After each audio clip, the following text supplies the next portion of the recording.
UN के द्वारा पाकिस्तान की जो बेईमानी कह लीजिए, पाकिस्तान का दोगलापन कह लीजिए, वो सीधा सीधा यहाँ पर एक्सपोज कर दिया गया है। जब यूएनएससी रेजोल्यूशन को फॉलो करने की बात आती है, जब यूएनएससी रेजोल्यूशन के तहत जो शर्तें करी गई थी मंजूर, उनको फॉलो करने की बात आती है, उस टाइम पे पाकिस्तान अपने कन्वीनियंस के हिसाब से यूएनएससी को इग्नोर करना ही शुरू कर देता है। दिल्ली में भाषण देते हुए जयशंकर जी ने कहा कि जम्मू कश्मीर का मसला आर्टिकल 370 ने खत्म कर दिया है। अब सवाल ये कि हम पाकिस्तान के साथ किस किस्म के ताल्लुकात रखना चाहते हैं। अब भारत जो है एक तरफ मुआशी एतबार से अब उसका जो क्लाउड है वो बढ़ता जा रहा है, फिर उसकी अमेरिका के साथ जो स्ट्रेटेजिक पार्टनरशिप बढ़ी है उसके नतीजे में जाहिर है कि फिर उसका जो कद काठ है और भी बढ़ रहा है। यूएन ने यह भी अपना स्टैंड क्लियर कर दिया है कि जी हाँ, कश्मीर का मुद्दा बायलेटरल है, ये इंटरनेशनल मुद्दा नहीं है। एंड अगर पाकिस्तान इसको इंटरनेशनलाइज करने की कोशिश भी करेगा तो यूएनएससी या फिर यूएन कभी भी पाकिस्तान की हेल्प नहीं करने वाला है। मीडियम-2 गवर्नमेंट जो शहबाज शरीफ साहब की है वो पागल हुई हुई है, वो डेस्परेट है, वो बहुत कोशिश है, वो बहुत चाहते हैं कि जनाब नरेंद्र मोदी जो हैं वो एससीओ के हेड ऑफ दी गवर्नमेंट का जो समिट हो रहा है 15-16 अक्टूबर को, उसमें तशरीफ लाएं। जयशंकर साहब, आप खुश रहें, तोते पालें या खुशफहमियां पालें, हमें क्या।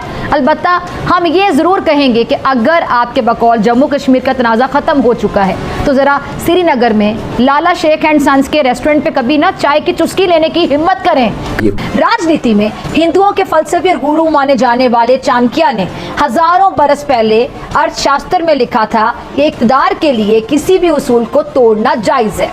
पड़ोसियों के साथ ताल्लुकात खराब रखना और पड़ोसियों के पड़ोसियों को दोस्त बनाकर रखना, चाणक्य के उसूलों पर किसी ने अमल किया हो या ना किया हो, बीजेपी की सरकार तो एक एक पॉइंट पर अमल कर रही है। चाणक्य ने बताया कि हमसाया सल्तनतों से वही सलूक किया जाए जो दुश्मनों से किया जाता है। तो देखें, जरा देख लें कि भारत के शर से उसका कौन सा पड़ोसी महफूज है। और हैरत अंगेज तौर पर पाकिस्तान को छोड़कर श्रीलंका, नेपाल, मालदीव समेत कोई पड़ोसी ऐसा नहीं है जिसे भारत ने दबाने की कोशिश ना की हो, लेकिन ये कोशिश गुज़श्ता 2 से 3 बरसों में बुरी तरह नाकाम हुई है। भारत फंडेड जो तमिल टाइगर्स हैं उनकी बगावत को चलने के बाद श्रीलंका ने भारत से फासले की पॉलिसी अपनाई और अब तक कायम कर रखी है। अच्छा, मालदीव में भी भारत मुखालिफ सियासी जमात ने आउट इंडिया के नारे पर अपनी हुकूमत बनाई और बांग्लादेश में भी भारत की सारी जो इन्वेस्टमेंट है खलीज बंगाल में डूब गई और बांग्लादेशी अवाम ने दिल्ली नवाज हसीना की सूरत में भारतीय असर और रसूख को निकाल बाहर फेंका, जिसे भारत ने पनाह देकर संभाल लिया और कभी ना कभी ये मोहरा काम आ सकता है। लेकिन मसला तो आपका है कि जी वो जो बांग्लादेश के नए हुकूमती सेटअप और उसकी जो आवाम भारत से बेजारी कैसे दूर करे, ख़ास तौर पर इस सूरत में जब हसीना वाजिद वहाँ मौजूद हो और साथ साथ नई दिल्ली के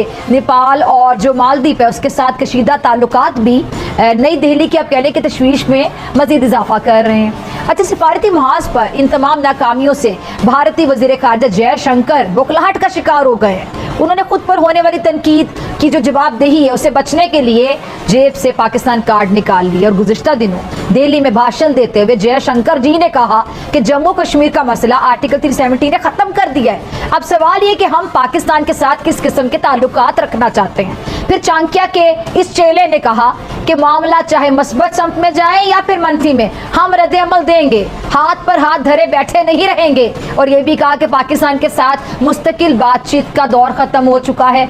जयशंकर दिल्ली के हैं और दिल्ली के हुजाम भी चांदनी चौक से वाकिफ होंगे, है ना। और नामुमकिन है कि वो बारादरी के मिर्ज़ा गालिब से वाकिफ़ ना हो। और उन्हें गालिब से अगर वाकिफ़ है तो गालिब के उस शेर का मिसरा भी सुन रखा होगा कि दिल के खुश रखने को गालिब, ये ख्याल अच्छा है। तो जयशंकर साहब, आप खुश रहें, तोते पालें या खुशफहमियां पालें, हमें क्या। अलबत्ता हम ये ज़रूर कहेंगे कि अगर आपके बकौल जम्मू कश्मीर का तनाज़ा ख़त्म हो चुका है तो ज़रा श्रीनगर में लाला शेख एंड सन्स के रेस्टोरेंट पे कभी ना चाय की चुस्की लेने की हिम्मत करें हिम्मत। बख्तरबंद गाड़ी में ज़रा जाएं और श्रीनगर का दौरा करें। अगर मामला ख़त्म हो चुका है तो आपने फिर ख्वाम खा कश्मीर में जो आपके 9 लाख से ज़्यादा सेना है वो फौजी क्यों भेज रखे हैं। और पाकिस्तान के दफ्तर खारजा ने मुंह तोड़ जवाब जवाब दिया भारत को कि इस तरह की हरकत करने से आप ये जो यकतरफा इक़दामात हैं हकीकत नहीं बदल सकते हैं। मसला कश्मीर आलमी सतह पर तस्लीम शुदा तनाज़ा है। भारत इश्तियाल अंगेज बयानात से गुरेज करे और मजीद ये कहा है कि पाकिस्तान बातचीत के लिए पुरअज़्म है, लेकिन वो किसी भी जारियत का भरपूर जवाब देगा। जयशंकर जी, जवाब मिल गया पाकिस्तान से। पाकिस्तान तो पीछे हटने को तैयार नहीं है। अब आप तैयारी पकड़ें कि शंघाई ताउन तंजीम की मीटिंग में सीने पर पत्थर रख कर ही सही, अक्टूबर में किसी को तो पाकिस्तान भेजना होगा। आपको पाकिस्तान किसी को तो भेजना होगा, और हमारी माने तो मेरे ख्याल से जिद छोड़ दें, क्योंकि ऐसे नहीं चलेगा। पड़ोसी बदले जा सकते हैं और ना ही पड़ोसी छोड़े जा। Very very major diplomatic win for India.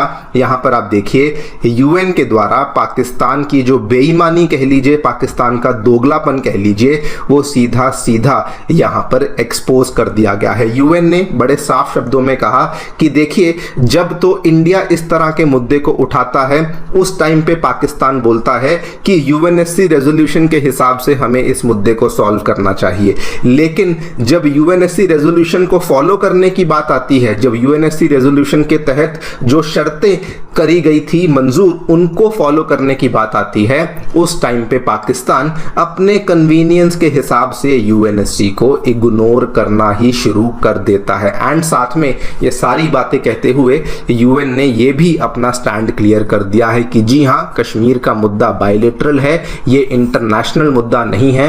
And अगर पाकिस्तान इसको इंटरनेशनलाइज करने की कोशिश भी करेगा तो यूएनएससी या फिर यूएन कभी भी पाकिस्तान की हेल्प नहीं करने वाला है। एंड साथ में बल्कि ये भी उन्होंने कहा कि दोनों देशों के बीच में 1972 में शिमला अग्रीमेंट को साइन किया गया था, एंड हम यही सुझाव देते हैं कि शिमला अग्रीमेंट के अकॉर्डिंग ही दोनों कंट्रीज को इस मुद्दे को यहाँ पर सॉल्व करना चाहिए। नमस्कार दोस्तों, आज की एक और नई वीडियो में आपका स्वागत है। और जिस तरह से देखा आपने कि फिजा खान पूरी तरह से पगला गई है जब से एस जयशंकर साहब ने बयान दिया है कि पाकिस्तान के साथ कोई बातचीत नहीं होगी, और पाकिस्तान अगर कोई भी इलीगल एक्टिविटी करता है तो उसको सिर्फ इधर से एक्शन देखने को मिलेगा। तब से पूरा पाकिस्तान बौखलाया हुआ है। और अभी यूएनएससी में जो मैटर चल रहा है उसमें तो अभी आपने देख ही लिया वीडियो में। पहले पाकिस्तान को अपनी पूरी फोर्स हटानी पड़ेगी, उसके बाद में भारत जो है वो अपनी फोर्सेस को थोड़ा थोड़ा कम करना शुरू करेगा। तो इसके ऊपर पाकिस्तान कभी एग्री ना हुआ है और ना ही कभी एग्री होगा, और बस खाली जाके ये झूठ मूठ का चूरन देते रहते हैं कि यूएनएससी के मुताबिक हम जो है मसले को हल करना चाहते हैं, लेकिन ऐसा पाकिस्तान करने वाला नहीं है बिल्कुल भी।